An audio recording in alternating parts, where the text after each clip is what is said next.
The coastal town woke with the crash of waves against a jagged shore, the salt air stinging my nose as I stood on the balcony of our weathered cottage, the wooden railing rough under my palms.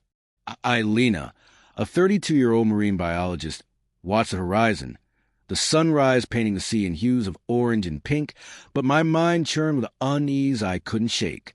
Theo, my partner of 4 years and a boat captain with a grin that once lit my world, had been distant lately, his late nights at the docks growing more frequent. The creak of the floorboard behind me signaled his return, his boots heavy, the scent of diesel and fish clinging to him like a second skin. He mumbled something about a delayed shipment, his eyes avoiding mine as he shed his jacket, the fabric damp from the morning mist. I nodded, the kitchen table cold under my hands as I poured coffee, the bitter aroma a poor comfort. His phone buzzed on the counter, a quick vibration that made my stomach tighten. "Just a work thing," he said, too fast, pocketing it before I could glimpse the screen. The waves outside roared, a mirror to the doubt swelling inside me, and I forced a smile, the balcony's breeze a fleeting escape as I stepped back out. Something felt off, a ripple beneath the surface, and I couldn't ignore it.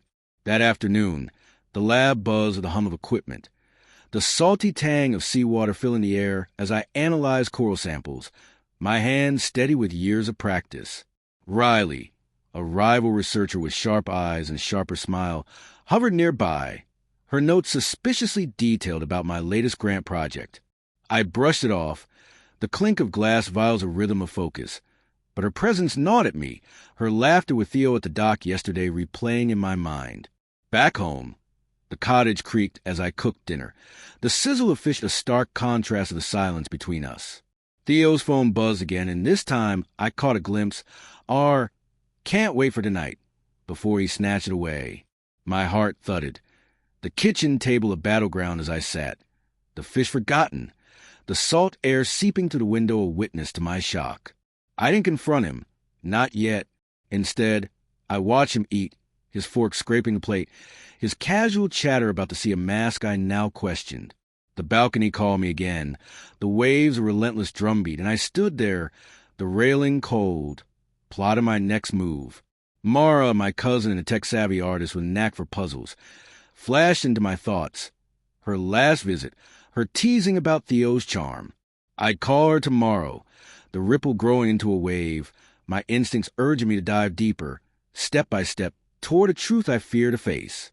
The next morning, the sea was calmer, the sunlight glinting off the water as I drove to the lab, the cars hum a steady pulse. Riley's desk was cluttered with my project data, her smile too bright, and I felt a chill, the salt air a constant reminder of the stakes. At home, Theo left early, his excuse thin, and I seized a moment, my fingers trembling as I checked his phone. Locked, but a notification lingered. Meet me at the cove, 7 p.m. The cottage's silence pressed in, the workbench in the corner a silent ally, and I knew I'd follow, the waves outside a call to action. Mara's voice on the phone that night was a lifeline, her excitement palpable as I spilled my suspicions, the salt air a backdrop to my resolve, step by step, toward uncovering the shadow lurking in my life. The evening after my call with Mara settled into a restless hush, the coastal air thick with the briny tang of the sea, and the faint rustle of palm leaves brushing the cottage's weather walls. Lena, stood by the kitchen window, the glass cool against my forehead, the waves outside crashing with a rhythm that mirrored my racing heart. Theo had left for the cove, his excuse about a late charter ringing hollow, the diesel scent still lingering on his jacket as he'd rushed out. Mara's voice echoed in my mind. "Track him, Lena. I've got your back." Her tech skills a lifeline, and I felt a surge of determination, the workbench in the corner a silent partner as I grabbed my phone, the salt air a constant reminder of the stakes. I dialed Mara, the phones on a tense pulse, her voice crackling with excitement as she walked me through installing a discreet tracking app on my laptop. The screen glowed in the dim light, the cottage creaking as I worked, the scent of old wood mixing with the sea breeze. "He's at the cove now," she said, her fingers clicking on her end, and I zoomed in, the map showing his boat docked near a secluded spot Riley often frequented. My stomach knotted, the kitchen table cold under my hands as I saved the data, The waves a relentless drumbeat to my growing suspicion.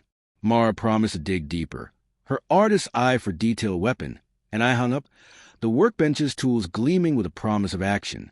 The next morning, the sun rose with a pale glow, the sea calm but the air heavy with mist, the cottage's balcony railing damp under my grip as I watched Theo return, his boots muddy, his smile forced.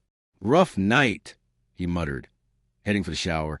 "The water's just a cover for my thoughts." I slipped into the lab early, the hum of equipment a familiar comfort, but Riley's desk caught my eye, my grant data misfiled, her notes suspiciously aligned with my findings.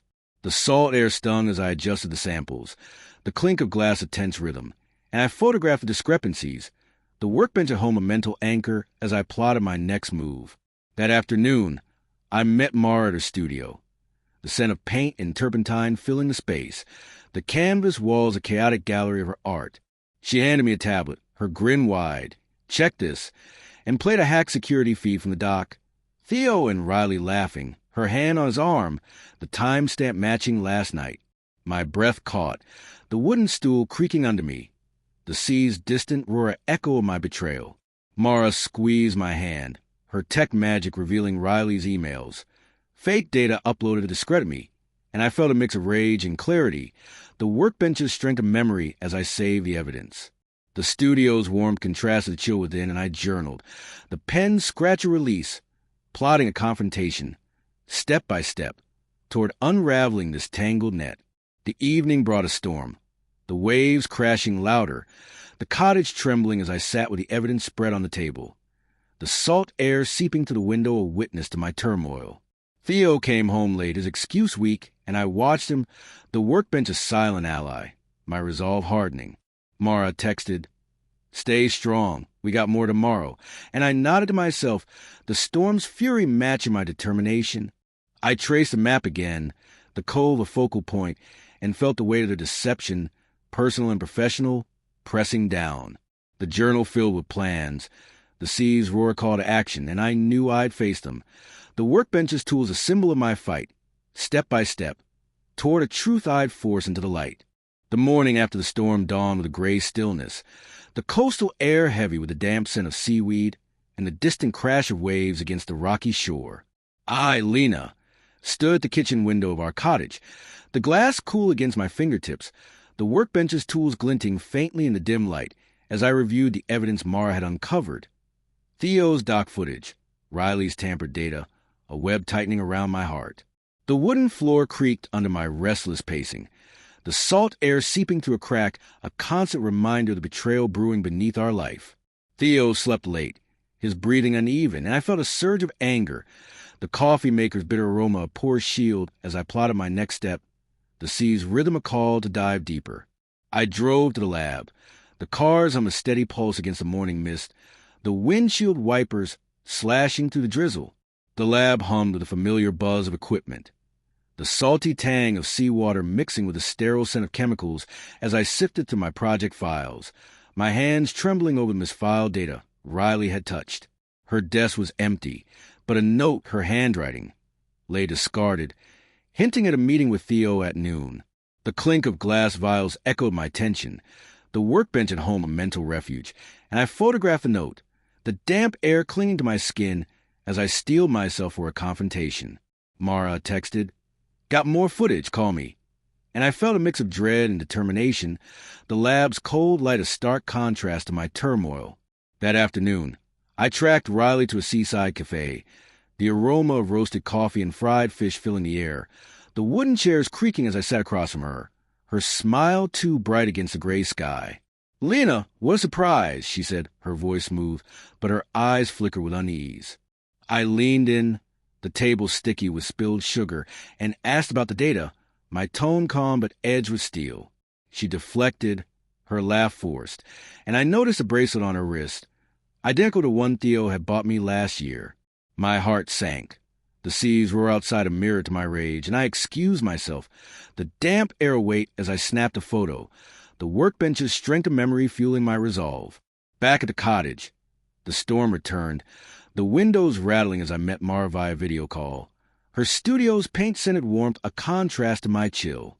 She played new footage, Theo and Riley at the cove, her hand in his, the timestamp damning, and I felt the ground shift, the workbench a silent witness as tears stung my eyes. Mara's voice was firm. We've got them now. And she hacked Riley's emails, revealing forged reports to discredit my grant, a double betrayal cutting deep. The journal lay open, the pen scratch a release as I wrote of pain and purpose. The salt air seeping in, my hand steadying with each word. Theo's key turned in the lock, and I had the laptop, the storm's fury matching my resolve to confront him, step by step, toward a truth I couldn't unsee. The evening brought a tense standoff, the cottage's creaks amplifying silence as Theo entered, his jacket soaked, his excuse about a broken engine weak. I watched him, the workbench's tools a symbol of my fight, and asked about the cove, my voice low. He stammered, his eyes darting, and I showed him the photo, his hand on Riley's, the salt air witness to his guilt. He denied it, his voice rising with the storm, but the evidence weighed heavier, the journal a record of my strength. Mara called, "Stay safe, I'm coming," and I stood firm, the workbench a fortress, the seas roar a battle cry, my heart a mix of heartbreak and determination, step by step, toward a reckoning-eyed shape. The night after confronting Theo stretched into a restless blur, the coastal air thick with the briny sting of the sea and the relentless roar of the storm battering the cottage's windows. I, Lena, sat at the kitchen table, the wood warm under my trembling hands, the workbench's tools glinting faintly in the candlelight as the power flickered. Theo had stormed out after my accusation, his denial echoing with the thunder, the photo of him and Riley burning in my mind like a brand. Mara arrived, her rain-soaked jacket dripping onto the floor, her voice a steady anchor. "We'll handle this." And I felt a mix of rage and relief, the salt air seeping through a crack a witness to my unraveling. The journal lay open, the pen scratched a lifeline as I wrote a betrayal, the storm's fury mirroring my heart. The morning brought a grudging calm, the sea still churning but the rain easing to a drizzle, the cottage creaking as I brewed coffee, the bitter aroma a small comfort against the chill. Theo returned, his face haggard, his excuse about a friend's boat a flimsy shield, and we argued, the table a battleground as I showed him Mara's footage.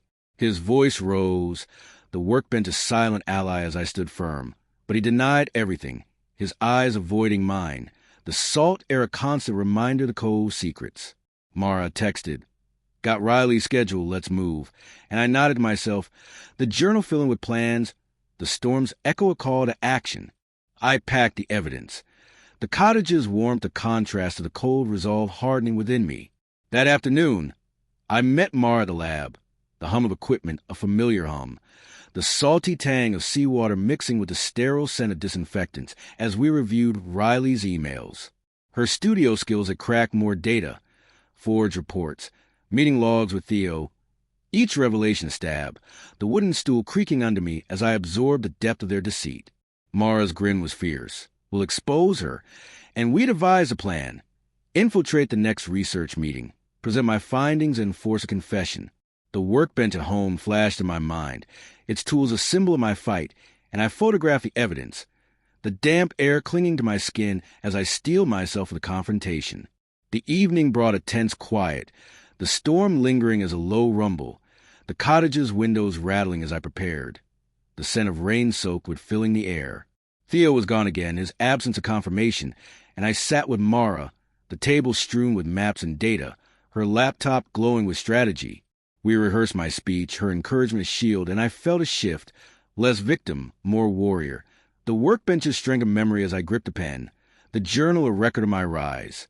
The sea's roar outside was a battle cry, and I imagined Riley's face, Theo's shame, the salt air a witness to my resolve.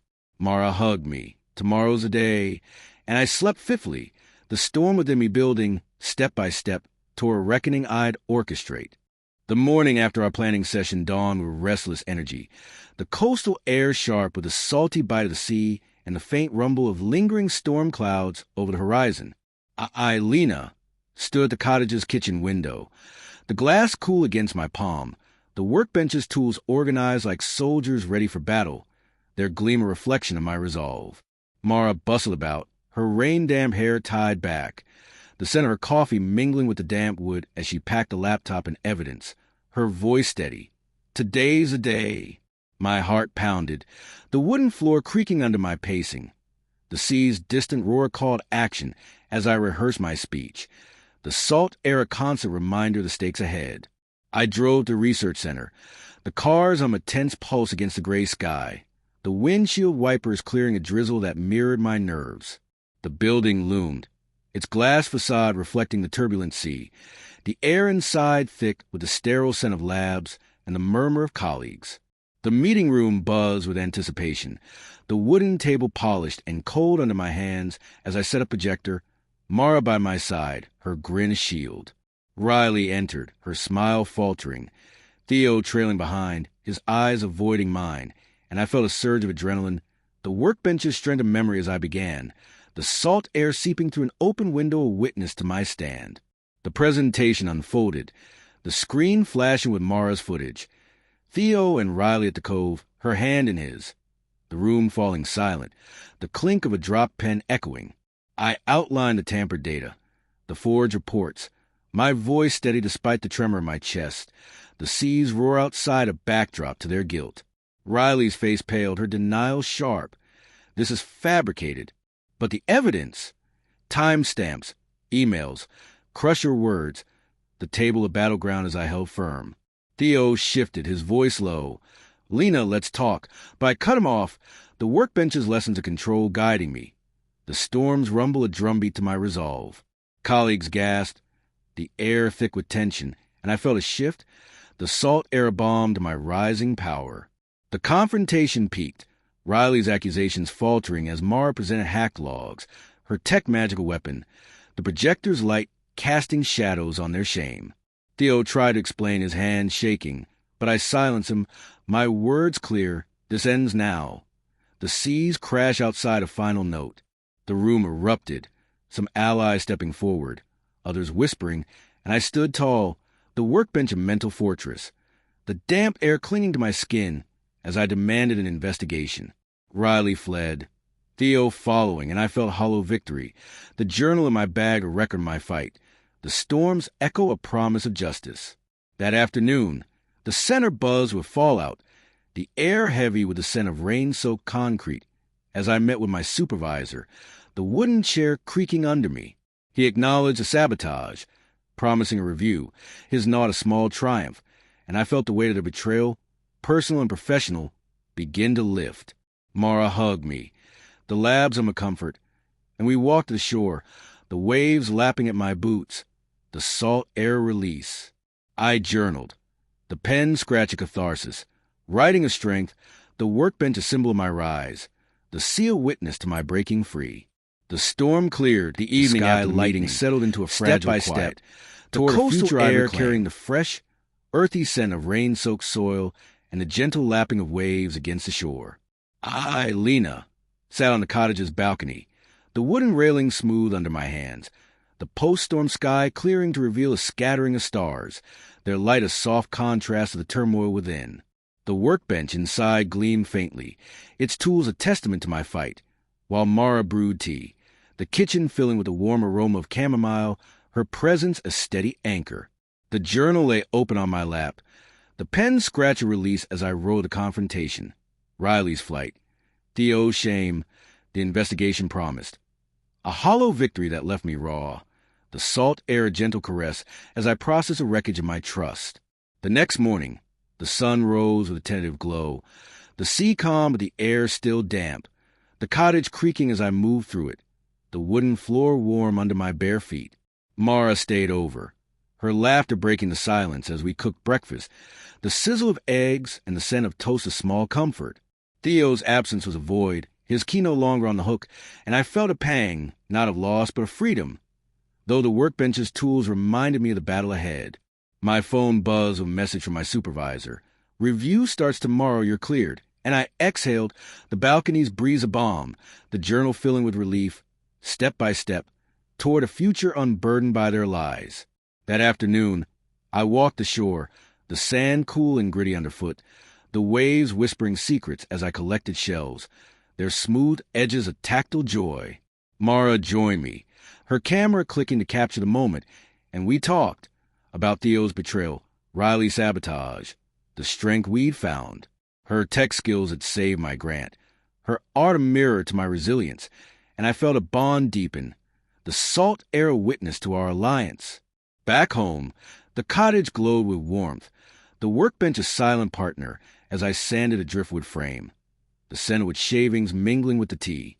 I journaled, the pen tracing plans, new projects, a life redefined. The sea's rhythm a heartbeat of hope. The next day, the center called, Riley suspended, Theo under scrutiny, and I felt a weight lift, the labs on a familiar comfort as I returned, the salty tang of seawater a welcome return.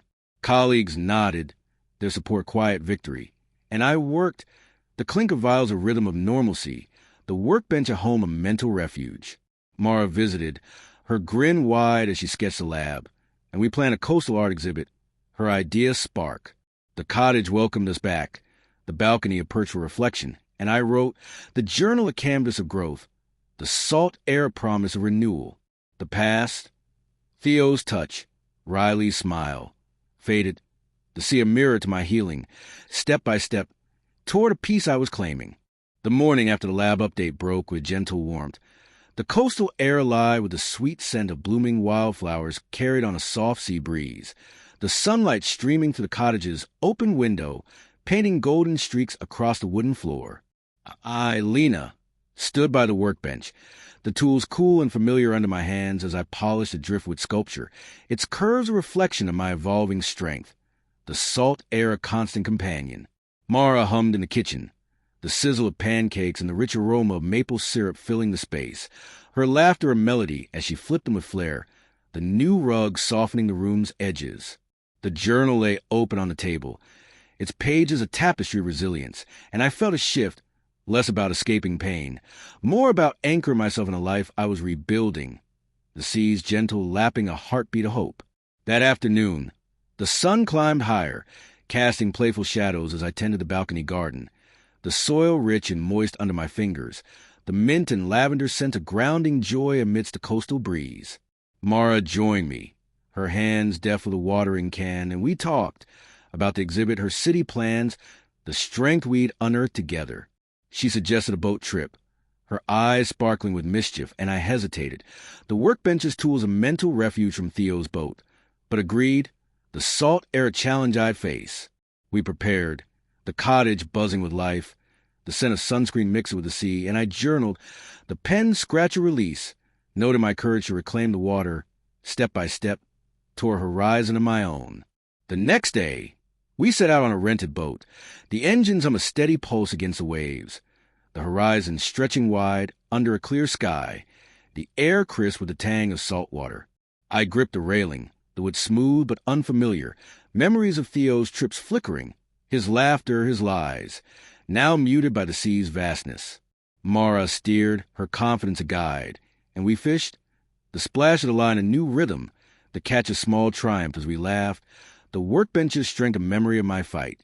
Back at shore, we cooked the fish, the sizzle a celebration, the cottage's warmth a haven, and I wrote, the journal filling with freedom, the salt air a promise of joy, my past a shadow I could release. That evening, a letter arrived, Theo's handwriting, an apology, a plea to meet, and I froze, the workbench a silent ally as I read, the salt air seeping in. Mara sat with me, her hand on mine, and we debated, the cottage's creaks a backdrop to my turmoil. I agreed to a neutral cafe, the sea's roar a distant echo, and faced him, his eyes weary, his words sincere but hollow. I spoke my piece, forgiveness of me, not him, a boundary firm, the table cold under my hands, the workbench's lessons guiding me. Back home, Mara hugged me, the journal a record closure, the salt air a breath of renewal, step by step, toward a life unburdened. The next morning, the cottage glowed with sunlight, the garden thriving, and I sketched with Mara, the sketchpad a canvas of growth, the lavender scent a balm. We planned the exhibit, the kitchen table a hub of creativity, the sizzle of lunch a communal dance, and I felt a community forming. The phone buzzed, Riley's suspension confirmed, and I exhaled, the workbench a foundation, the sea a mirror to my rise.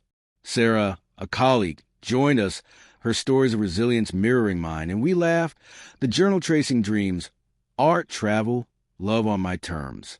The salt air carried a summer warmth, the past a conquered shadow. Step by step, toward an anchor of renewal I'd forged. The morning after sketching with Sarah dawned with radiant warmth, the coastal air alive with the sweet scent of summer wildflowers drifting from the cliffs, the sunlight streaming through the cottage's open window, casting golden patches across the wooden floor. Lena, stood by the workbench, the tools cool and polished under my hands as I admired the driftwood sculpture, its finished edges a symbol of my journey, the salt air a gentle embrace. Mara danced into the room, her laughter a melody as she waved exhibit invitations, the kitchen filling with the rich aroma of brewing coffee, the new rug softening the space. The journal lay open, its pages a chronicle of resilience, and I felt profound closure, the sea's gentle lapping a heartbeat of a life reclaimed, step by step, toward a horizon of freedom. That afternoon, we prepared for the exhibit. The cottage buzzed with life as we packed art and sculptures, the scent of paint and with shavings mingling with the sea breeze.